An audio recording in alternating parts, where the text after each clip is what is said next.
ভাঙন। আর শুভেন্দু অধিকারী বিরোধী দলনেতা, তার জেলা পূর্ব মেদিনীপুর এবং সেখানে হলদিয়ার বিজেপি বিধায়ক তাপসী মণ্ডল যোগ দিলেন তৃণমূল কংগ্রেসে। সবার আগে ব্রেক জি 24 ঘন্টা। এই মুহূর্তে বড় খবর, কারণ 26-এর ভোটের আগে বঙ্গ বিজেপিতে ফের ভাঙন এবং শুভেন্দু অধিকারী জেলা বলা হয় পূর্ব মেদিনীপুরকে, এবং সেখানে হলদিয়া বিধায়ক, যিনি বিজেপি বিধায়ক তাপসী মণ্ডল, তিনি আজ যোগ দিলেন তৃণমূল কংগ্রেসে। 26-এর ভোটের আগে ফের বঙ্গ বিজেপিতে ভাঙন, খোদ শুভেন্দু অধিকারী জেলায় বিজেপিতে ভাঙন। তৃণমূল কংগ্রেসে যোগ দিলেন পূর্ব মেদিনীপুরের হলদিয়ার বিজেপি বিধায়ক তাপসী মণ্ডল। তাপসী মণ্ডল আগে সিপিএমে ছিলেন, পরে শুভেন্দু অধিকারীর হাত ধরে বিজেপিতে যোগ দিয়ে হলদিয়া থেকে বিধায়ক হন তাপসী মণ্ডল।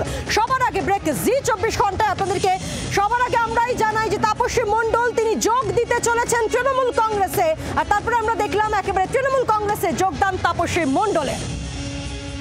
আমরা কথা বলবো, সরাসরি আমাদের সঙ্গে রয়েছেন আমাদের প্রতিনিধি প্রবীর চক্রবর্তী। প্রবীর, অত্যন্ত গুরুত্বপূর্ণ, জি 24 ঘন্টা সবার আগে জানায় যে বঙ্গ বিজেপিতে বড়সড় ভাঙন, তেমনটাই হলো।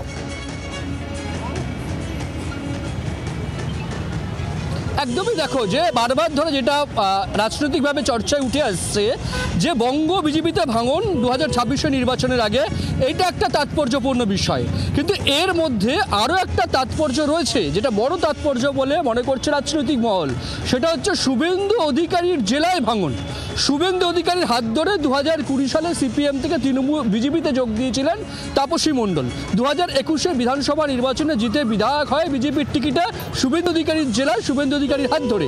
সেই তাপসী মণ্ডল শুভেন্দু অধিকারীর হাত ছেড়ে, বিজেপির হাত ছেড়ে, পদ্ম ফুল ছেড়ে ঘাস ফুলে যোগ দিলেন কিছুক্ষণ আগে। স্বাভাবিকভাবে 26 নির্বাচনের আগে এটা বড় প্রশ্ন। একদিকে যেমন বিজেপিতে ভাঙন, অন্যদিকে পূর্ব মেদিনীপুর জেলা, যে জেলায় শুভেন্দু অধিকারী জেলা বলে পরিচিত, যে শুভেন্দু অধিকারীর হাত ধরে সিপিএম ছেড়ে বিজেপিতে যোগ দিয়েছিলেন তাপসী মণ্ডল, সেই শুভেন্দু অধিকারী হাত ছেড়ে তৃণমূল কংগ্রেসে যোগ দিলেন তাপসী মণ্ডল। যে রাজনৈতিক প্রেক্ষাপটে বর্তমান রাজনৈতিক আবহে অত্যন্ত গুরুত্বপূর্ণ, কারণ আর কয়েক মাস পরেই রাজ্যে বিধানসভা নির্বাচনের দামামা বেজে যাবে। তৃণমূল কংগ্রেস নেতৃত্ব বারবার দাবি করে থাকেন যে অনেক বিজেপি বিধায়ক তারা পা বাড়িয়ে রয়েছেন তৃণমূল কংগ্রেসে। তৃণমূল কংগ্রেস যদি একবার দরজা খোলে বিজেপি বিরোধী দলের তকমা হারাবে, এই দাবি করে বারবার ধরে তৃণমূল কংগ্রেস নেতৃত্ব। এই অবস্থায় দাঁড়িয়ে নির্বাচনের কয়েক মাস আগে আবার বিজেপিতে ভাঙন, সেটা আবার শুভেন্দু অধিকারীর জেলায় ভাঙন। স্বাভাবিকভাবে রাজনৈতিকভাবে রাজনৈতিক প্রেক্ষাপটে বর্তমানে গুরুত্বপূর্ণ। ধন্যবাদ তোমাকে প্রবীর। তাপসী মণ্ডল তিনি তৃণমূল কংগ্রেসে যোগদানের পর তার ঠিক কি মন্তব্য শুনবো। বিভাজনের রাজনীতি আমার পক্ষে মেনে নেওয়া কঠিন থেকে কঠিনতর হচ্ছিল।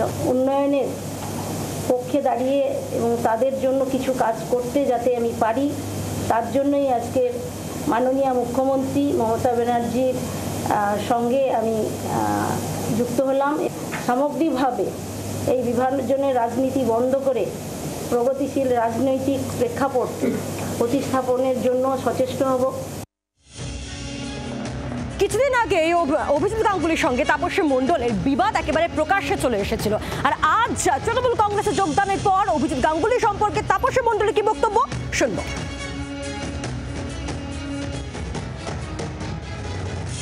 অভিজিৎ গাঙ্গুলিকে এমপি হিসেবে প্রার্থী করেছেন শুভেন্দুবাবু, বা পার্টি দিয়েছেন জানি না কেন। তমলুক লোকসভা কেন্দ্রে ওনাকে বাইরে থেকে নিয়ে যাওয়া হয়েছে, তাই ওখান থেকে বাইরে থেকে গিয়ে সরাসরি এলাকার মানুষের সঙ্গে, বিধায়কের সঙ্গে বিরোধে জড়িয়ে পড়া, সেটা তার স্বাভাবিক পরিবেশ নয়। তাই আমি মনে করি তার মধ্য থেকেই একটা প্রতিদ্বন্দ্বিতা তৈরি করার জায়গা এবং আমাকে কোণঠাসা করার জায়গা তৈরি করা হয়েছিল। শুভেন্দু অধিকারী হাত ধরেই সিপিএম থেকে বিজেপিতে যান তাপসী মণ্ডল। আর আজ তাপসী মণ্ডলের দল বদল, তৃণমূল কংগ্রেসে যোগদান। শুভেন্দু অধিকারী কি বক্তব্য শুনবো। এটা আমাদের কাছে নতুন নয়, আমরা উই নো ইট। ওনার জেলা সভাপতির পদ থাকবে না, তাই তিনি ওই গোল গোল করে বলবেন সুব্রত বক্সির মাধ্যমে। যেমন মুকুটমণি অধিকারীকে, যেমন কৃষ্ণ কল্যাণীকে গিয়েছিলাম লোকসভায় দল বদলুদের, একইভাবে তাপসী মণ্ডলকে যদি তোলামূল প্রার্থী করে আমাকে কিছু করতে হবে না। হলদিয়ার তোলামূলিরাই ওকে বিসর্জন দেবে, ওকে শুধু নয়, ওর ফ্রেন্ড শ্যামল মাইতিকেও বিসর্জন দেবে।